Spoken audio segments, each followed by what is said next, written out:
चरणम शरणम गच्छामि। मैं राधारमण त्रिपाठी। आज 23 नवंबर 2024 का पहला वीडियो बना रहा हूँ। जैसा कि आपको मालूम होगा और परम जी ने कहा कि पप्र से एनीथिंग इज पॉसिबल, वो चार छोड़ के। तो चार छोड़ के जब एनीथिंग इज पॉसिबल कहे तो यानी कुछ भी संभव है। बोलते भी थे कि कुछ भी संभव है। उसमें शादियों के बाद हर दंपत्ति की, हर फैमिली में संतान उत्पत्ति का भी एक बहुत बड़ा मुद्दा रहता है और सबकी इच्छा होती है कि मेरे घर में संतान हो, मेरे बच्चों को संतान हो, मेरे बच्चों का जन्म हो। तो इसमें क्या है कि वो तो होती ही है, उसके लिए कोई भभूत खाने की ज़रूरत नहीं है और न ही किसी का दर्शन करने की ज़रूरत है। वो भी 11 वाक्य से ही होता है। उसका एक छोटा सा तरीका अलग से है और मेरे पास तो कई उदाहरण हैं। यूएस अमेरिका के डॉक्टर्स जब फेल हो गए, मैंने बताया, मेल से बताया और बहुत ही बढ़िया सक्सेसफुल बने, खूब उत्तम संतान, उत्तम कोटि का संतान प्राप्ति के बाद अब एक समस्या आती है नामकरण का। तो कुछ लोग अति भक्ति में क्या करते हैं और कुछ लोग बताते भी हैं जो सही चीज़ नहीं बताते हैं, मतलब कि बच्चे का नाम परम जी से मिलता जुलता रखा जाए। तो ये एक बहुत ही गलत धारणा है, ये मैं बताना चाहता हूँ। क्यों? क्योंकि परम जी तो परम जी हैं, परम जी की बराबरी कोई कैसे कर सकता है।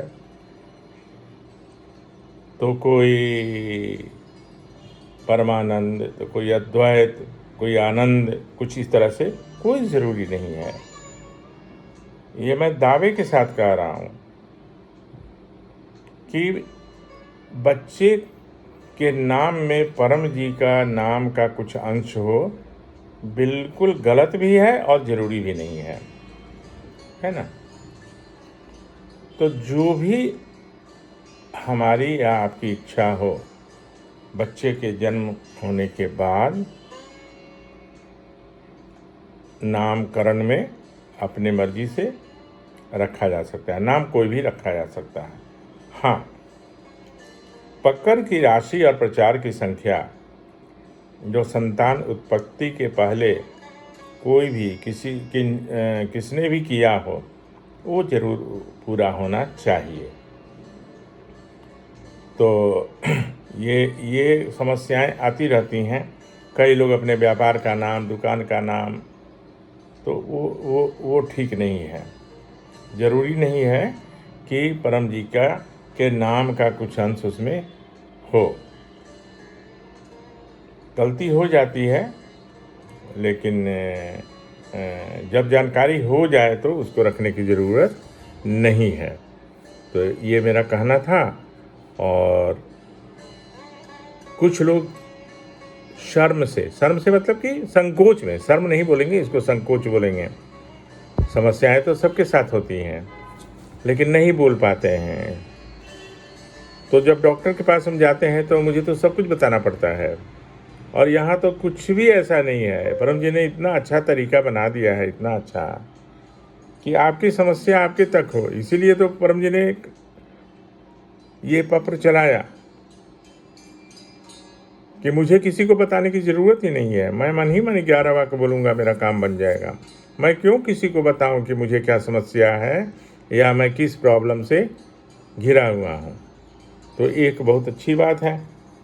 तो किसी को, अपने मित्र को, अपने रिलेटिव्स को, अपने जानने वाले को, उनको बताइए कि संतान उत्पत्ति के लिए भी पत्र किया जा सकता है और उसके लिए किसी के दर्शन की ज़रूरत नहीं है, किसी के द्वारा दी गए फल खाने की ज़रूरत नहीं है, भभूत खाने की ज़रूरत नहीं है और जो भी होगा वो 11 वाक्य से ही होगा।